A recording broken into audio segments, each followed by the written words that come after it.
The Bible isn't just a book of random stories. It's 66 different books that come together to tell one story.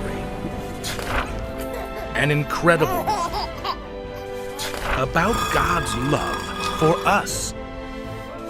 And now for an amazing story, inspired by the book of Ephesians, chapter 6, verses 1 to 3. Madison had dreamed of being a veterinarian ever since she got her first hamster when she was 4. So she was pretty excited when she won a scholarship to attend the new private middle school that specialized in teaching science and math. On the morning of her first day, she bounded down the stairs to the kitchen. But she just saw the usual boxes of cereal on the table. Don't I get a special breakfast? Madison's mom looked up while trying to pour coffee and zip up her laptop computer at the same time. Sorry, sweetie. We're both trying to get out the door early this morning. But I need brain food. Eggs and bacon and protein and stuff. There's protein in the milk, I promise. Madison thumped down, shaking her head while pouring cereal in a bowl. You just don't get it. My new school is a really big deal. Mom raised an eyebrow and handed Madison her lunchbox. I know it is, and that's why I've packed plenty of brain food in here. Madison pried open the lid and examined the contents of each small compartment. Mom! What, you don't want lunch? You cut my sandwich in shapes. I'm in middle school now. That is totally embarrassing. If I make you a new sandwich, you will miss the bus. So I think you can handle a butterfly sandwich for one day. Frowning, Madison jammed her lunchbox shut. Oh, I can't take the bus home this afternoon because I've got a meeting about volunteering with the Humane Society. I'm happy you want to volunteer, but why am I just hearing about this meeting now? You'll have to pick me up at 4:30.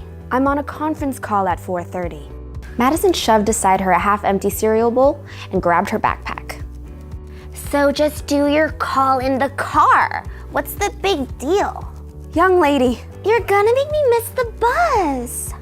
Madison flounced out the door, but she forgot all her irritation in the excitement of finding her new locker and making her way to her classes. Biology. Oh, here's the room. Madison's new biology teacher, Miss Rice, was in her mid-20s. She wore her waist-length blonde hair in a braid and punctuated everything she said with her hands. So we'll also do a whole behavioral sciences unit in the spring. Madison's hand shot up. Madison, will that cover animals? I want to be a vet. Absolutely. You can discover so much when you study how animals interact. Like, just take wolf packs. Often they can get really big, but it only works because the pups are taught to respect their parents and the other adults as they grow older. It's fascinating to see how it plays out. Oh, wow. Madison settled back in her seat as Miss Rice continued to introduce what they'd be learning that year. She started to imagine what it would be like to be in a wolf pack, in the wilderness.